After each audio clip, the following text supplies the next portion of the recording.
नमस्कार। एक महिन्या अगोदर महाराष्ट्रात विधानसभा निवडणुकांचं बिगुल वाजलं होतं आणि आता ही विधानसभा निवडणूक अवघ्या 7 दिवसावर येऊन पोहोचली आहे। विधानसभा निवडणूक तर संबंध महाराष्ट्रातच आहे, पण एक मतदारसंघ ज्याच्याबद्दल मागच्या एक महिन्यात आणि सध्या महाराष्ट्रात जोरदार चर्चा सुरू आहे आणि तो मतदारसंघ म्हणजे बीड जिल्ह्यातला परळी विधानसभा मतदारसंघ। या मतदारसंघाची चर्चा असण्याचं कारण म्हणजे लोकसभेच्या निवडणुकीत याच बीड जिल्ह्यात मराठा ओबीसी वादाचा जो काही संघर्ष होता तो अत्यंत शिगेला पोहोचला होता। धनंजय मुंडेंनी आपली बहीण पंकजा मुंडेंना जिंकवण्यासाठी आपलं सर्वस्व पणाला लावलं होतं, तरीही पंकजा मुंडेंचा 6,000 मतांनी पराभव झाला आणि तो पराभव कुठेतरी धनंजय मुंडेंच्या जिवारी लागला।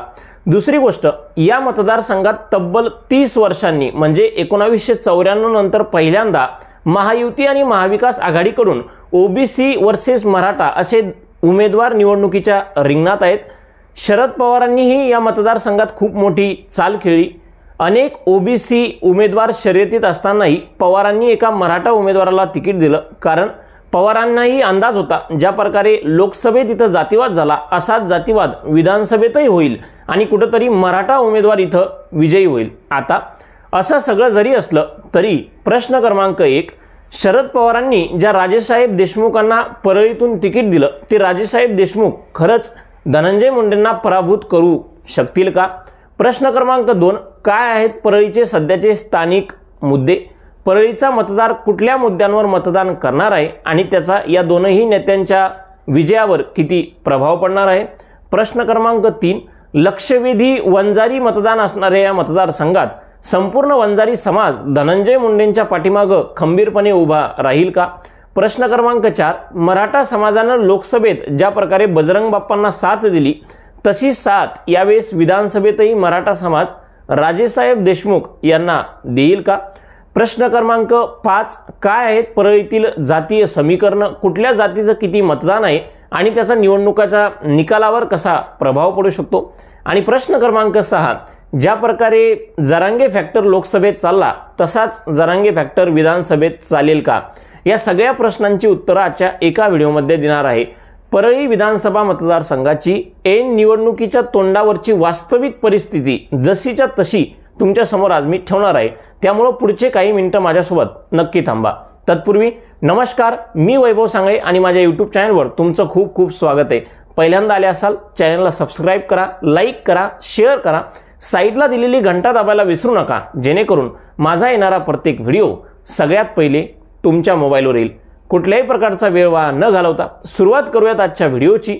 बीड जिल्हा त्यातला परळी विधानसभा मतदारसंघ आणि धनंजय मुंडे वर्सेस राजेसाहेब देशमुख, बीडमध्ये नेमकं कोण जिंकतंय?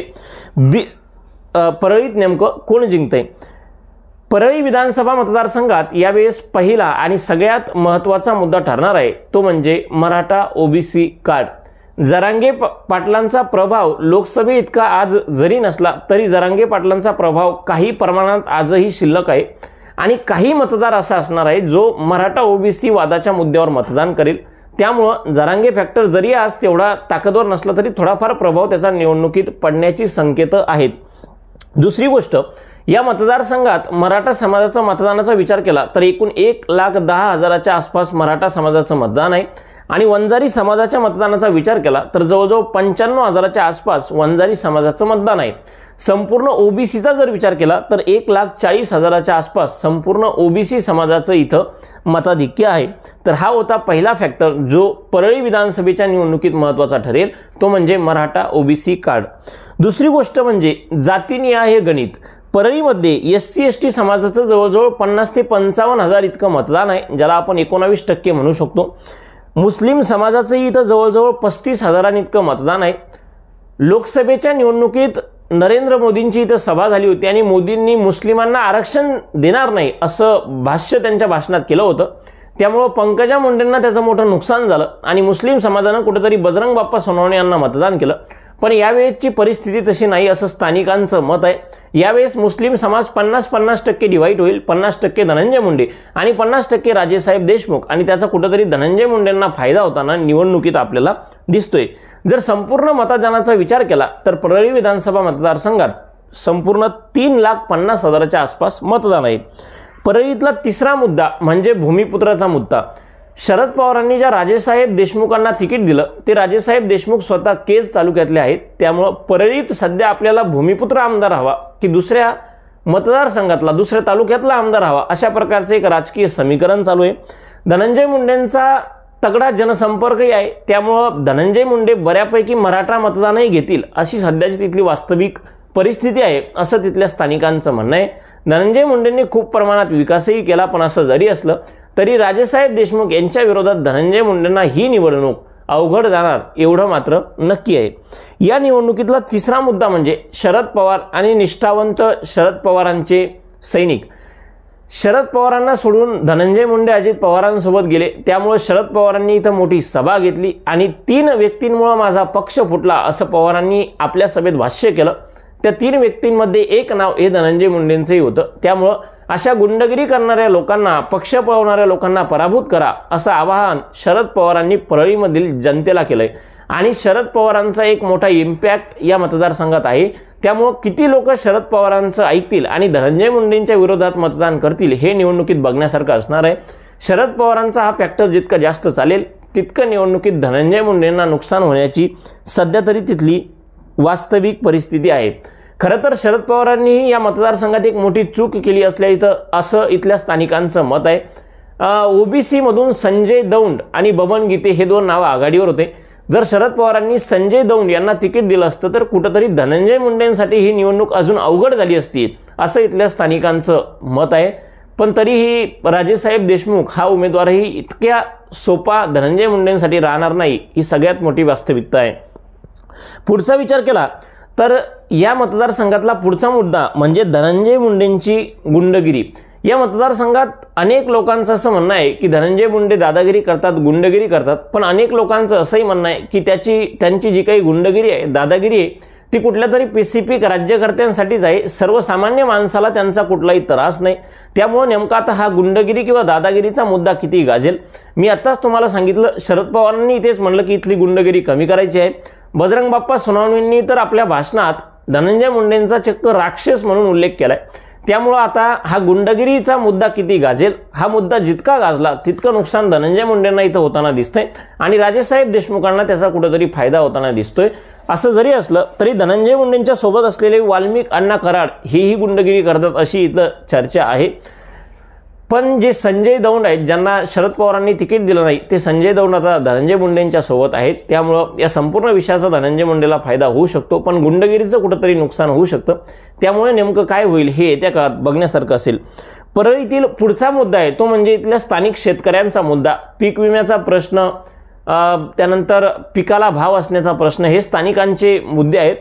अनेक शेतकरी वर्ग धनंजय मुंडेंवर खुसे आहे. बऱ्याच प्रकारचे कामं त्यांनी केलेत असं शेतकरी वर्गाचं मत आहे.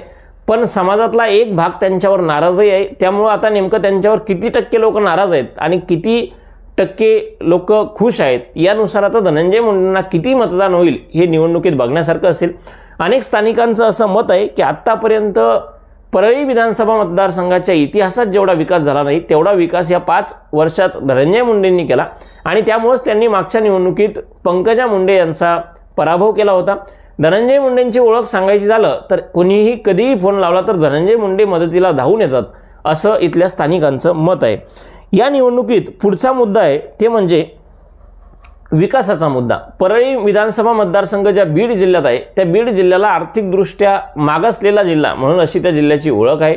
इथं फक्त राजकारणच होतं, कोणीही विकास करत नाही अशी या जिल्ह्याची ओळख आहे. पण तरीही धनंजय मुंडेंनी मागच्या काही दिवसात विकास केला आहे असं स्थानिकांचं मत आहे. तर बरेच लोक आमचाच कृषी मंत्री असून अजून आम्हालाच विमा मिळाला नाही अशा प्रकारची टीकाही धनंजय मुंडेंवर करतात.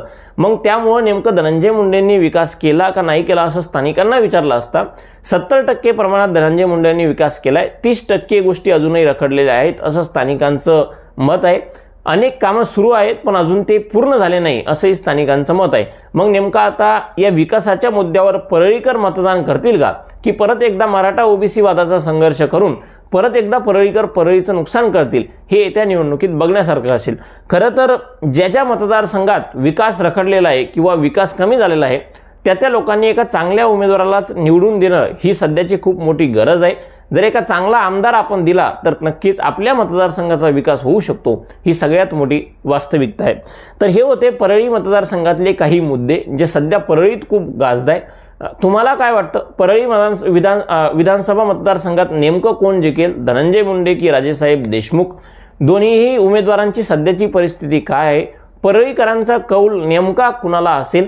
हे मुद्दे सोडून अजून कुठले मुद्दे परळीमध्ये सध्या महत्त्वाचे आहेत, या संपूर्ण विषयावर तुम्हाला जे काही वाटतं ते मनमोकळेपणानं कमेंट बॉक्समध्ये बोला। आजच्यासाठी फक्त एवढंच। परत भेटूयात एक अशाच नवीन आणि महत्त्वाच्या व्हिडिओसोबत। तोपर्यंत खूप खूप धन्यवाद।